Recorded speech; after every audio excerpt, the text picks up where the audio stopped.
by His divine grace, Srila Prabhupada ki.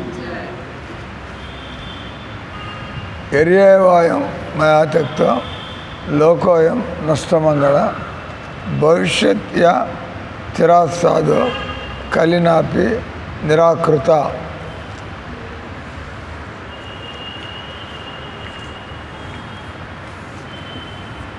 Uddhav ने भगवान से कुछ प्रार्थना किया था। द्वारका की घटना है और उद्धव जी को देवताओं की प्रार्थना सुनने से मालूम पड़ गया अभी भगवान अपना लीलाओं को समेट के भगवान अंतर्धान होने वाला है। तो भक्तों को भगवान से इतना लगाव, इतना अटैचमेंट होता है, वो लोग पल भर के लिए भी उनके वियोग को वो लोग पसंद नहीं करते हर समय। तो भगवान के साथ इसलिए उद्धव ने भगवान से प्रार्थना किया, आप इधर से जा रहे हैं तो मुझे इधर क्या काम है, मुझे भी, क्योंकि हम तो इधर है उधर है आपकी सेवा के लिए है।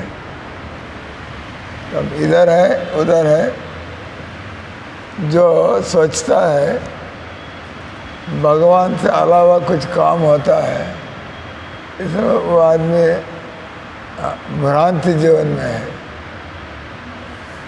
आप अपने को इस शरीर समझना, ये मेरे बीवी बच्चे हैं, या मैं फलाना ढिमका ढिमका मैं फलाना देश का हूँ, मैं फलाना समुदाय का हूँ, ये सब भ्रांति है। जब आपको ये पता लग जाएगा अहम ब्रह्मास्मि, मैं इस शरीर नहीं हूँ, मैं संसार का वस्तु नहीं हूँ, संसार की वस्तु सब जड़ है, सब अचेतन है, आप चेतना है।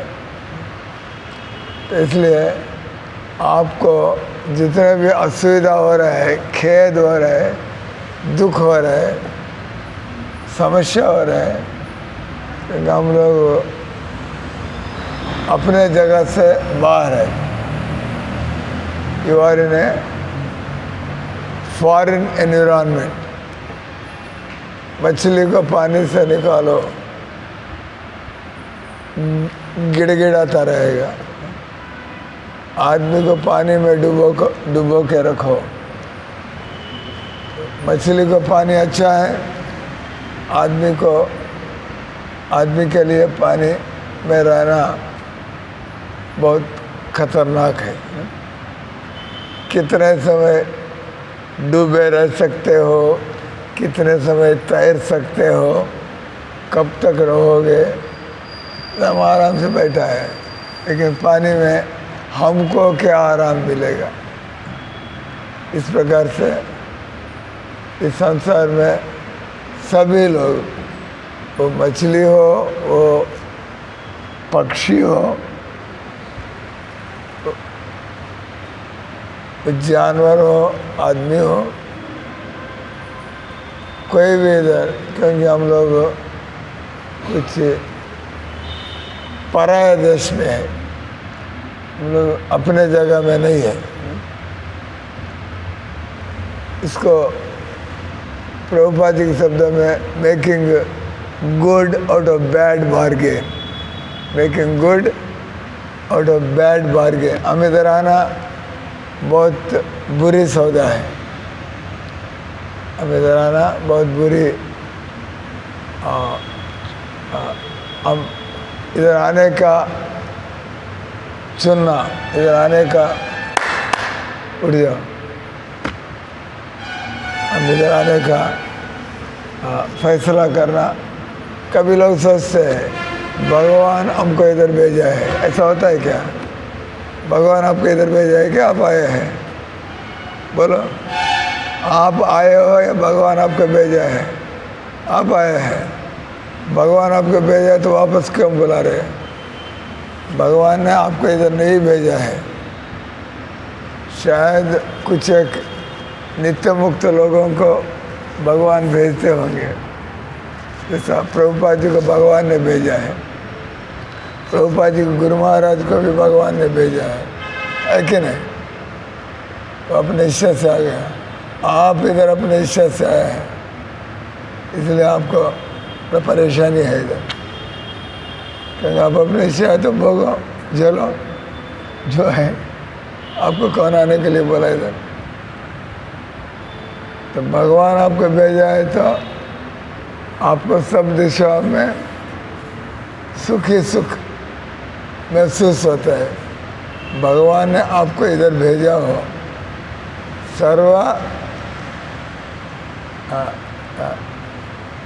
वो प्रबोधानंद सरस्वती का एक श्लोक है, वो क्या है? प्रबोधानंद सरस्वती महाराज बोलते हैं,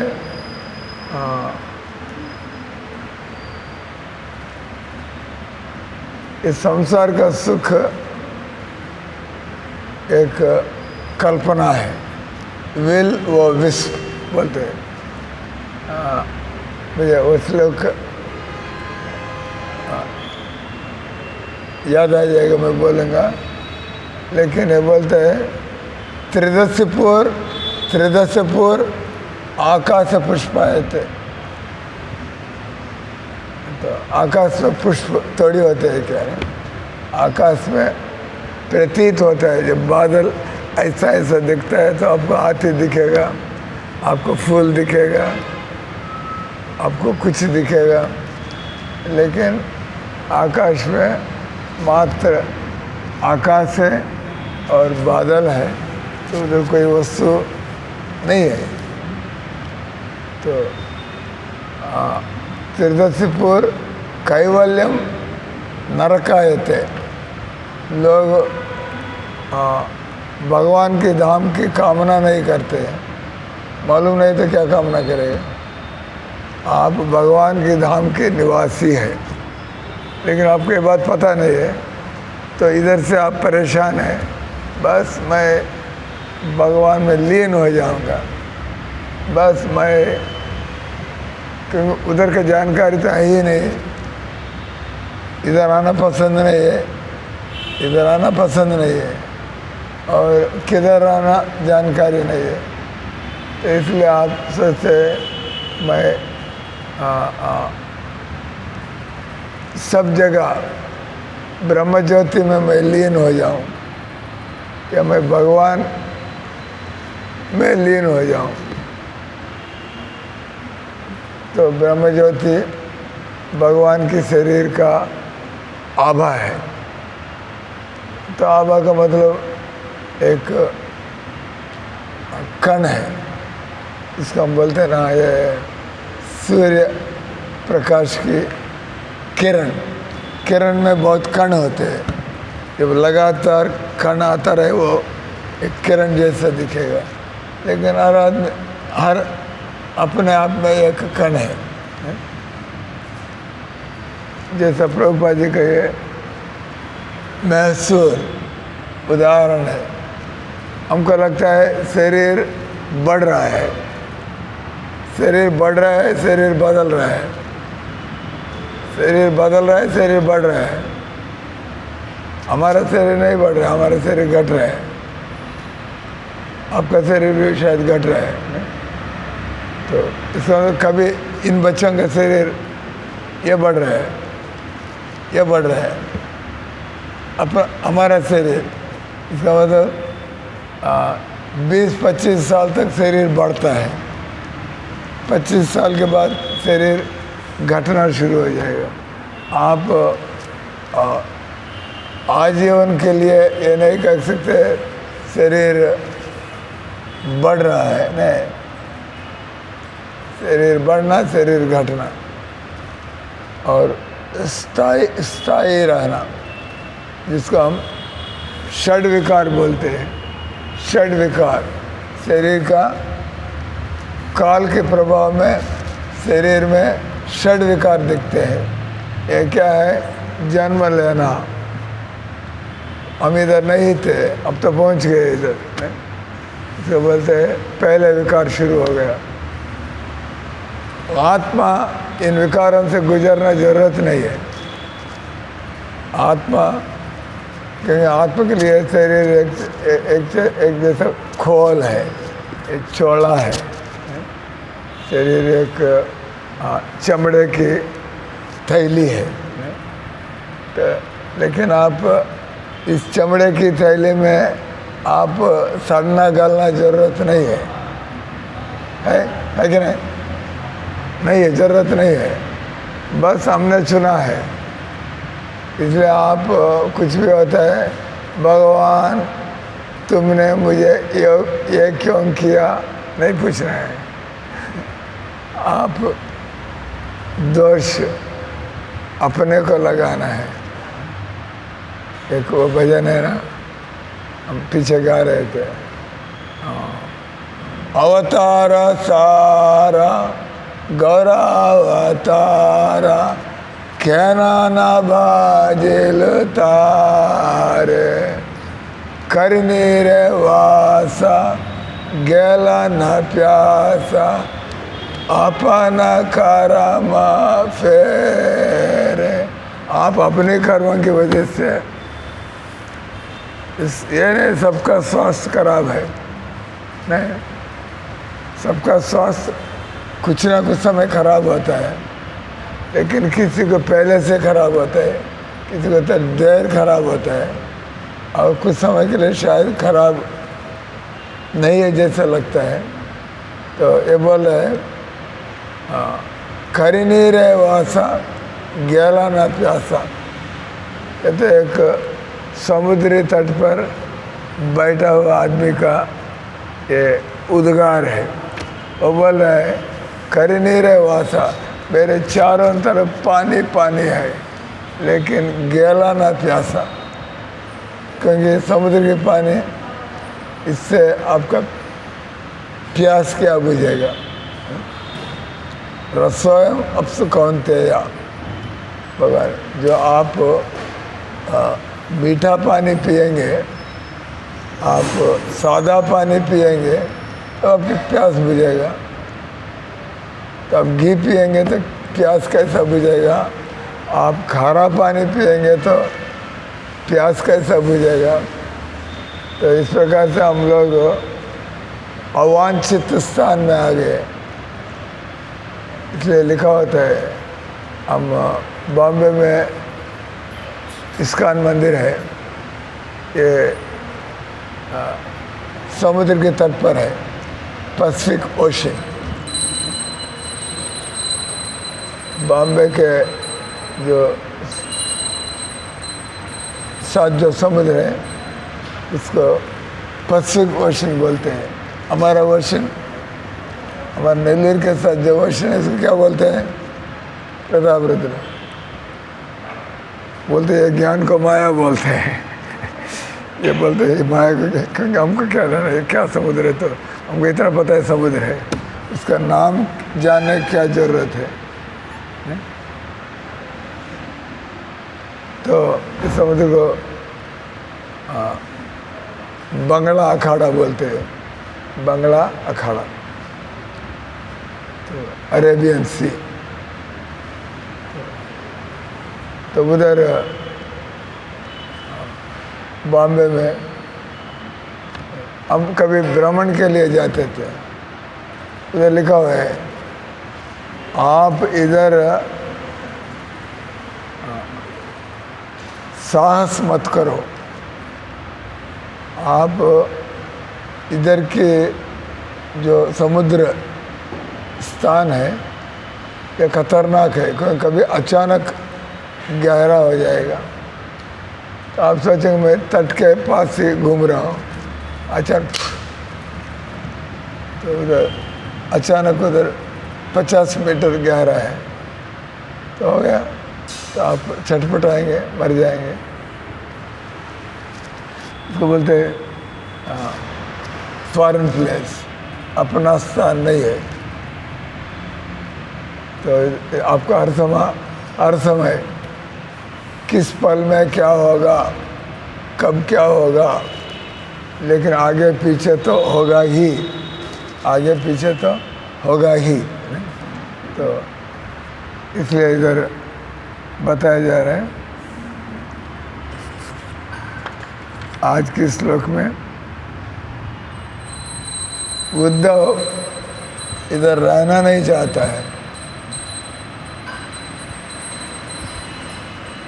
लेकिन उद्धव अपने को क्या समझता है, मैं भगवान का भक्त हूँ, मैं भगवान का पार्षद हूँ, तो कभी भगवान को छोड़ना नहीं चाहते हैं, पार्षद। तो इसलिए उद्धव इधर रहना नहीं चाहता है। भगवान जब तक था उद्धव इधर रहना चाहता था। भगवान है या गया, इस जगह तो भौतिक जगत तो है। Whether Krishna is here in this material world or not, this is a material world, is that right? But Uddhav did not feel, Uddhav को लगा नहीं, जब तक भगवान कृष्ण के साथ है उनको इस भौतिक जगत, उनको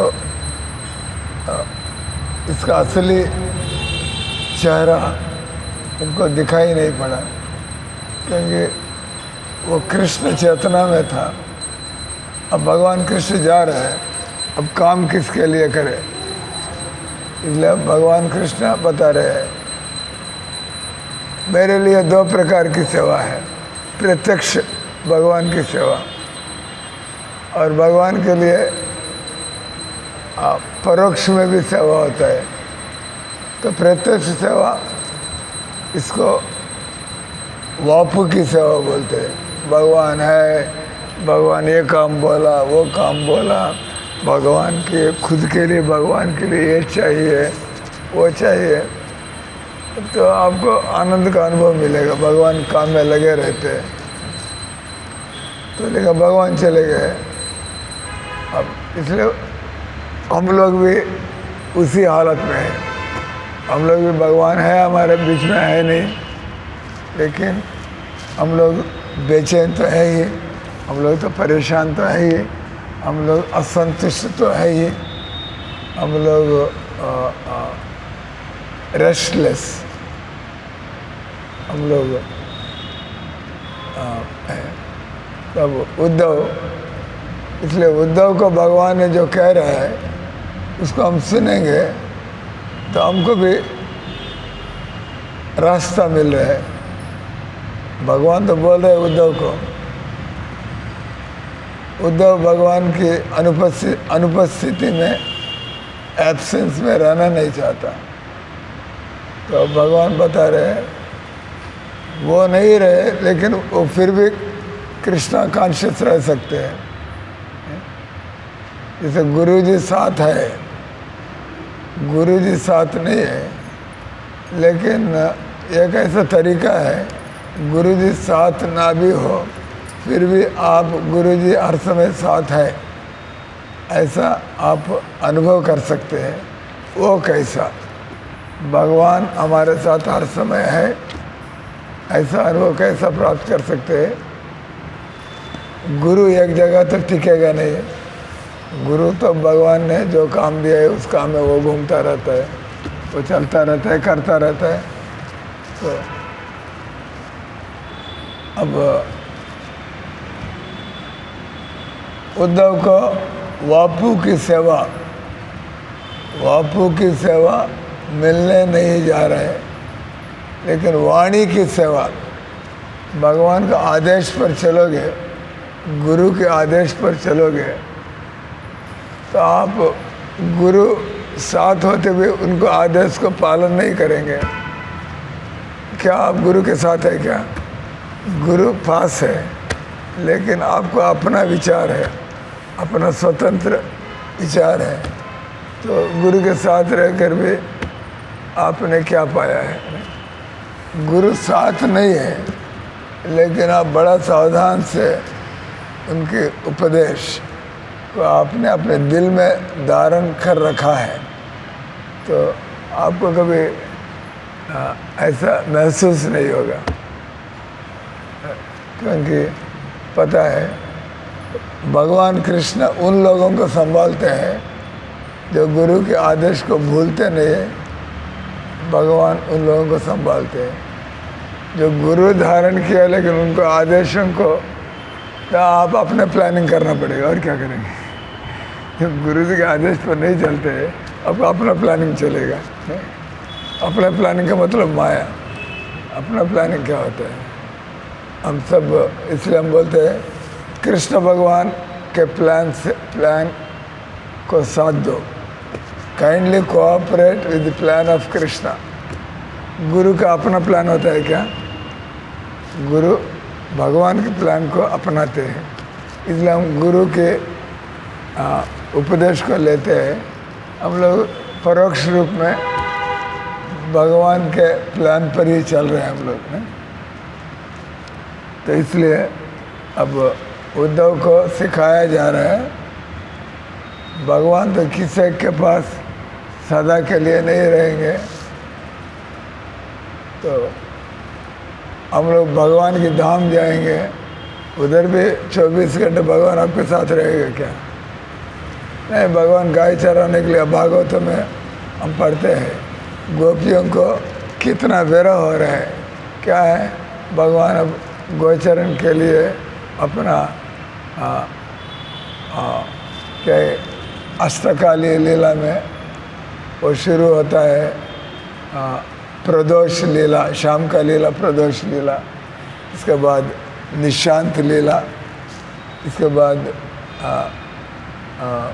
सुबह का लीला होता है। 3-3 घंटा में भगवान का लीला बदलता रहता है। 3 घंटा के लिए कुछ चलता है और 3 घंटा के लिए 8 गुणा 3 24 घंटा। तो ऐसा 8 नाम है, निशांत लीला, प्रदोष लीला, पूर्वाह्न लीला, मध्याह्न लीला, अपराह्न लीला और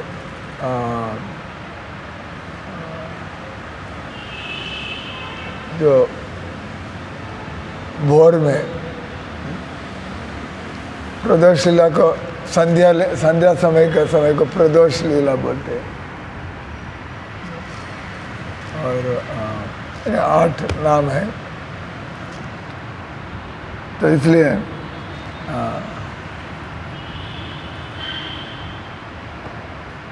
भगवान के धाम में रहते हुए भी भगवान हर समय हमारे साथ रहने वाला नहीं है। किसी को भी यशोदा माँ क्यों ना हो, है भागवत में है नहीं है? गोपियों का विरह, यशोदा माँ का विरह, ग्वाल बालों का विरह। ग्वाल बाल शाम को आ जाएंगे, शाम तक उनको टाइम मिल रहा था। सुबह कुछ लोगों को भगवान का टाइम मिलता है, कुछ लोग रात का टाइम गोपियों को भगवान का टाइम मिलता है, और किसी को मालूम भी नहीं पड़ता है। तो इसका मतलब इसको बोलते हैं भगवान का हम लोग ये 2 शब्द भक्ति रसामृत सिंधु में आता है। इसको बोलते हैं संभोग लीला और विरह लीला। सब लीला है भगवान के साथ। जो भी होता है भगवान के साथ रहता है उसको संभोग लीला, you are in the presence of, और विरह लीला। लेकिन एक बार आपको भगवान को याद करें। हम लोग कृष्णा कॉन्शियस बनना चाहते हैं, लेकिन कृष्णा का बनना चाहते हैं, बन रहा है, तो बनने में थोड़ा आगे बढ़ रहे हैं। कृष्ण भावनामृत हम चाहते हैं एक स्तर है, कृष्ण भावनामृत को हम स्वीकार किया है, दूसरे स्तर है। कृष्ण भावनामृत में आगे बढ़ रहे हैं, ये और भी स्तर है।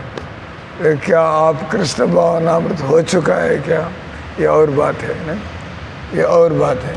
कृष्ण भावनामृत आप हो चुका है क्या? एक बार आप कृष्ण भावनामृत हो जाते हैं, अब आप वापस आने का संभावना नहीं रहेगा। जब तक कामना है, कोशिश जारी है और कुछ हो रहा है, अच्छा है, लेकिन फिर भी खतरा मौजूद है। क्योंकि जब तक इस संसार में है, माया का प्रहार, माया का प्रहार, उम्र से कोई मतलब नहीं है। आप कितने पुस्तक लिखा है इससे मतलब नहीं है, आप कितने मंदिर बनाए हैं इससे कोई मतलब नहीं है, आप कितने सारे लोगों को चेला बनाए हैं। अब बहुत सारे चेला बनाए तो आप गिरेगा नहीं क्या? बोलो। इस्कान में कितने लोग गुरु बन के, इतने चेला बना के, इसके बाद अपने चेलाओं को डुबो के, वो डूब के अपने चेलाओं को डुबो के चले गए, है कि नहीं? इसका मतलब जब तक आप पूर्ण रूप से कृष्ण भावना भावित नहीं बना है, गिरने की संभावना है। क्योंकि एक जीवात्मा के लिए जो भगवान की माया शक्ति है, जब तक आप भगवान को पकड़ के बैठेंगे, माया से बचेंगे। जैसा भगवान से भूल हो जाएगा, हम वापस, क्योंकि भगवान की माया से भी शक्तिमान है भगवान।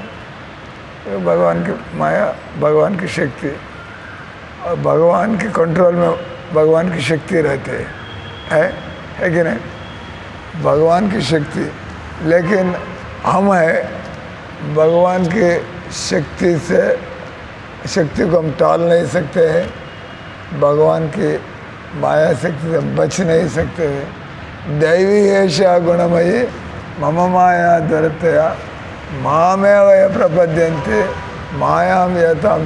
जब तक भगवान को पकड़ के रखा, वैष्णवों को, वैष्णव में आस्था बना के रखा, गुरु हरि गुरु वैष्णव कहते हैं ना नरोत्तम दास ठाकुर ने, यानी गुरु है बस, वैष्णव को आप नेग्लेक्ट कर दो, अपराध करते रहो।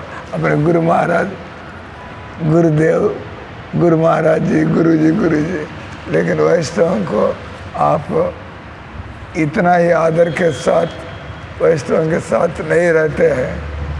तो क्योंकि हरि गुरु वैष्णव ये तीन, जब गुरु नहीं है तो वैष्णव का संगम प्रभुपाद जी नहीं, लेकिन प्रभुपाद जी का संगम को उनके भक्तों से मिल रहा है कि नहीं? इसलिए हरि गुरु वैष्णव, वैष्णव लोग नहीं है और गुरु महाराज नहीं है, फिर कैसा? उन्होंने बताया, जैसे उद्धव को बताया जा रहा है, कैसे वैष्णव का संग भी कभी नहीं मिलता है और गुरु का संग तो हर समय मिलेगा ही नहीं। लेकिन आप क्या चाहते हैं? आप क्या चाहते हैं? आप अपने शरीर के आराम चाहते हो? आप अपने शरीर की, जनरली हम लोग कंडीशन लाइफ में हम ज़्यादा काम पसंद नहीं करते हैं। कंडीशन में क्या करेंगे, इतने करेंगे, इतने नहीं करेंगे, लेकिन आप इसको कृपा नहीं समझते हैं। हमको माया से निकाला जा रहा है, इसलिए राजशेखर कतरता नहीं है, राजशेखर डरता नहीं है। बस 24 घंटा है, महाराज ढकेल रहे इतना इतना से, अरे हम करते जाएंगे, ये नहीं बोलेगा मैं इतना काम करना पड़ेगा, नहीं बोलना है। Alright, noted, okay. एक के बाद और क्या करेंगे? आप फ्री रहना चाहते हैं? अभी लक्ष्मी का बोलते हैं बहुत, अभी चाहते थे बहुत काम किया, मैं वांट टू रिलैक्स, मैं तो अभी थोड़ा विराम चाहता हूँ। विराम का मतलब माया में रहना चाहता हूँ, ठीक है ना? विराम का मतलब माया है कि नहीं? अब 24 घंटा कृष्ण भगवान, आप सोते समय भी भगवान से प्रार्थना करेंगे मुझे ऐसे बुरे स्वप्न ना आ जाए जिसके द्वारा मेरा मन विचलित हो जाए। तो इसलिए इधर हम लोग अभी पूरा टाइम हो गया है, लक्ष्मी ने चेतावनी दे दिया था, आप हमको 9 बजे तक फ्री कर दीजिए, क्या करेंगे।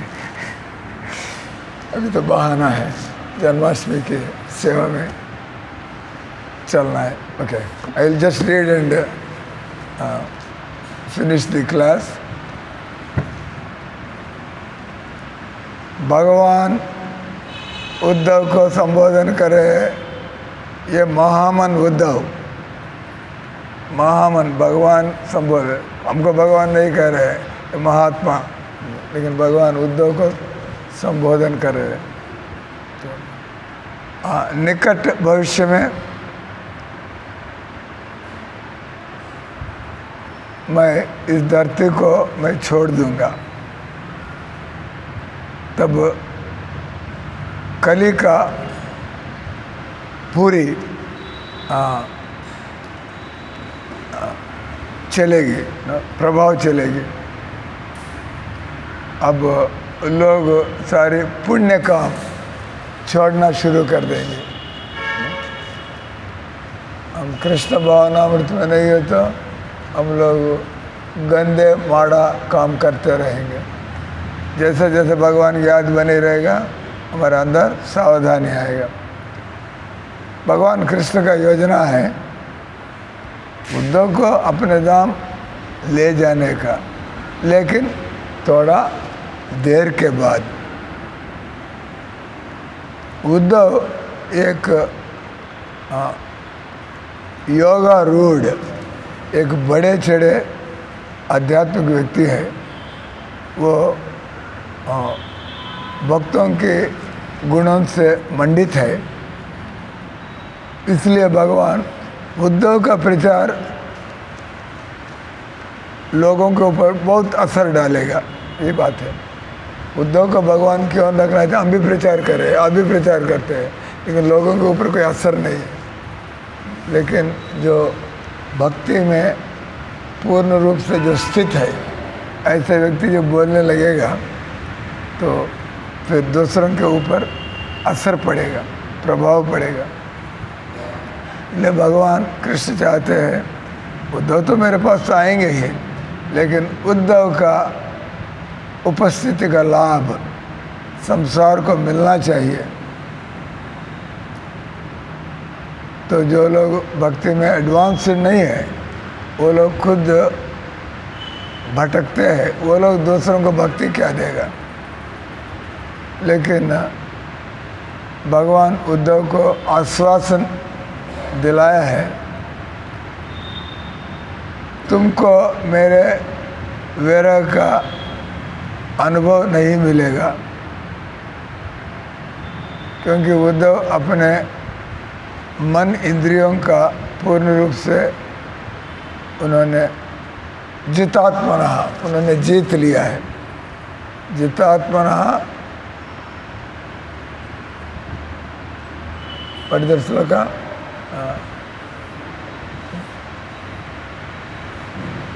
पद्मद्रौतरंगे जितात्मना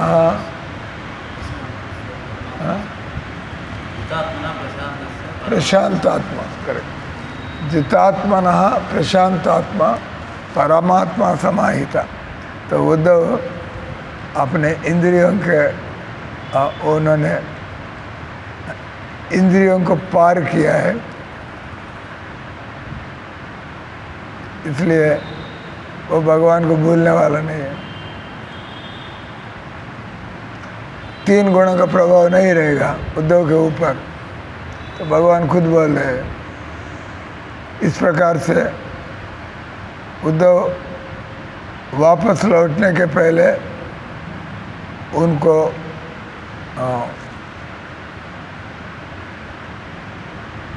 शक्तावेश किया जा रहा है।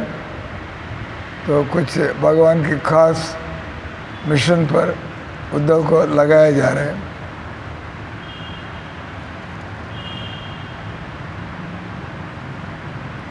जब भगवान के बारे में ज्ञान स्पष्ट नहीं है तो हम लोग कल्पना करना शुरू कर देंगे, मनोकल्पना।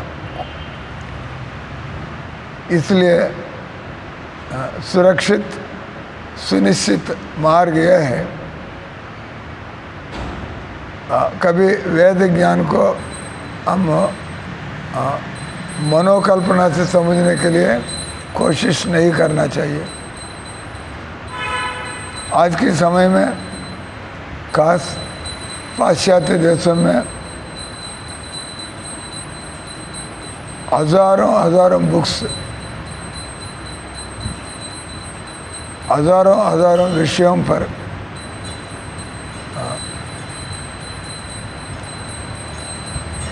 मुद्रण हो रहे हैं। इतना कल्पनाओं से भरा बुक्स लिखने के बावजूद लोग अज्ञान में ही है। उनको जीवन के मौलिक ज्ञान के बारे में भी जानकार नहीं है। मैं कौन हूँ, मैं किधर से आया हूँ, मैं किधर जाना चाहिए, मेरी अनुभव मुझे कैसा मिलेगी, भगवान कौन है, इन प्रश्नों का ज्ञान ये तथाकथित विद्वानों के पास होता नहीं है। तो परम पुरुष भगवान श्री कृष्ण, उन्होंने इतने सारे लीलाएं संपन्न किया, तो इससे लोगों को तरह तरह प्रकार के आनंद का अनुभव मिलेगा। सचमुच भगवान शाश्वत आनंद का स्रोत है। जब शाश्वत आत्मा शाश्वत आनंद से वंचित रह जाता है, जो भगवान की सेवा में मिलता है, प्रेममय सेवा में मिलता है, वो अभिभूत हो जाता है और भौतिक प्रकृति के द्वारा वो मार खाता है और ये इंद्रिय भोग के पीछे भागता है। कभी सोचते ये अच्छा है, कभी सोचते वो अच्छा है, ये अच्छा नहीं है। इस प्रकार से जो कुछ भी अच्छा नहीं है उसमें वो सोचता रहता है ये अच्छा है। इसलिए वो हर समय अपना विचार बदलता रहता है, क्या अच्छा है क्या बुरा है, और इससे उनको शांति नहीं मिलेगा, आनंद किधर से मिलेगा। वो हर समय तनाव में रहता है और वो थपेड़े खाता रहता है। प्रकृति के नियमों के द्वारा उन्होंने थप्पड़ खाता रहता है और इस प्रकार से वो जन्म मृत्यु बुढ़ापा बीमार इस चुंगल में पड़े रहता है। इस प्रकार बद्ध जीव है। इस कलयुग में वो सड़ता गलता रहेगा। ये दुर्भाग्य की चरम सीमा है। इस कलयुग में जीव है वो ऐसा ही बहुत दुखों को झेलते रहते हैं और लोग आपस में लड़ते रहते हैं। तो कलयुग में मानव समाज है, हिंसा बहुत बढ़ जाता है मानव समाज में। हम जानवरों को मारना है, हम एक दूसरे को मारना है, चारों तरफ जंग छिड़ा हुआ है ना। भारत और पाकिस्तान के चल रहे हैं, भारत और चाइना का चल रहा है और बांग्लादेश के साथ तो चालू हुआ है। जगह सब जगह हिंसा।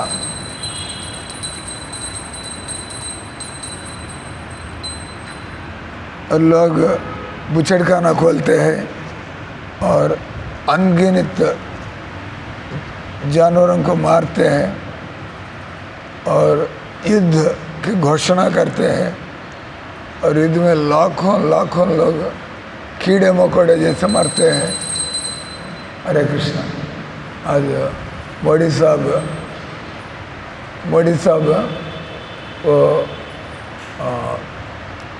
रशिया का पुतिन को गले लगाया, और रशिया का रूसी का और यूक्रेन का युद्ध चल रहा है। तो लोगों ने बोला तो ये भारत है, वो बोलते हैं नाम रशिया के साथ है, नाम यूक्रेन के साथ है, हम लोग सच्चाई के साथ हैं, तो हम अन्याय को साथ नहीं देते। तो अब सब लोग यूक्रेन के लोग शिकायत करने लगा, तुम हम दोनों को बराबर देखते हैं, आपका भी प्रॉब्लम क्या, हमारे पास आके बात किया क्या। इसलिए आज मोदी साहब है यूक्रेन जा रहे हैं। यूक्रेन में जेलेंस्की नाम का एक प्रेसिडेंट है, और उनको गले लगाने के हम तो वो दिखाना चाहते हैं हम लोग बुराई के साथ देने वाला नहीं है। हम लोग चाहते सब लोग शांत रहे, सब लोग खुशी रहे। इसलिए उन्होंने ये पहले जो लोग यूक्रेन के साथ लगे हैं वो लोग रशिया में नहीं जाएंगे, जो लोग रशिया के साथ लगे हैं वो यूक्रेन नहीं जाएंगे, ठीक है ना। लेकिन मोदी साहब इस खतरे के बीच खतरनाक लड़ाई जंग जारी है, लेकिन आज मोदी साहब यूक्रेन जेलेंस्की साहब को मिलने के लिए पहुंच गए हैं। आगे क्या होगा हम पढ़ेंगे इधर। तो जो जीव है भगवान की अथॉरिटी, भगवान की सत्ता को पहचानते नहीं है, स्वीकारते नहीं है। अब वो माया की चुंगल में विवश हो जाएगा। और ये भ्रांति जीवन, जैसे आप लोग के पास पैसा है, स्वास्थ्य है, खा रहे पी रहे हैं, लेकिन ये तो भ्रांति में है। ये तो एक पल में खतरा खड़ा हो जाएगा। Don't things are all right. लड़ाई तो उधर चल रहा है, लड़ाई तो उधर चल रहा है। अभी 3-4 लाइन और है, वो मैं ट्रांसलेट करके छोड़ दूंगा। तो आदमी माया में या आदमी भ्रांति में कुछ योजनाएं बनाता रहता है, मैं कैसे सुख को प्राप्त करूं। जब तक हम भगवान की शरण में नहीं जाएंगे माया हमको छोड़ने वाला नहीं है। इतना ही नहीं, माया हमारे ऊपर जो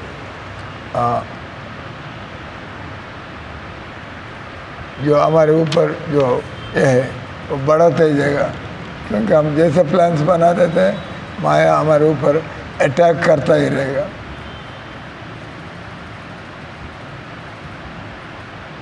इसलिए बद्ध जीव अपने आप में कभी इस संसार से मुक्त नहीं हो पाएगा। आगे हम पढ़ेंगे भगवान कृष्ण खासकर उद्धव को चेतावनी देते हैं, कलयुग में ज़्यादा समय मत रहो, आप मेरे धाम लौट जाओ। जो लोग कलयुग में जन्म ले ही लिया है, तो ये सभी लोग उद्धव को भगवान जैसा सुझाव दे रहे हैं, तो ये हमारे लिए भी सुझाव है। इसलिए तुरंत हम भगवान की धाम जाने के लिए अपने जीवन को ऐसा अपने जीवन को बनाए, हम लोग भगवान की धाम जाने की तैयारी दिखाई पड़े, तैयारी होते चले, तो उधर हमको शाश्वत आनंदमय जीवन मिलेगा। इस भौतिक जगत कभी भी इधर सुख नहीं मिलेगा, खासकर इस कलयुग में और बढ़ते कलिकाल में लोग और त्राही मचाएंगे। हरे कृष्णा कृष्णा कृष्णा हरे हरे, हरे राम राम राम हरे हरे। सब लोग प्रसाद लीजिएगा।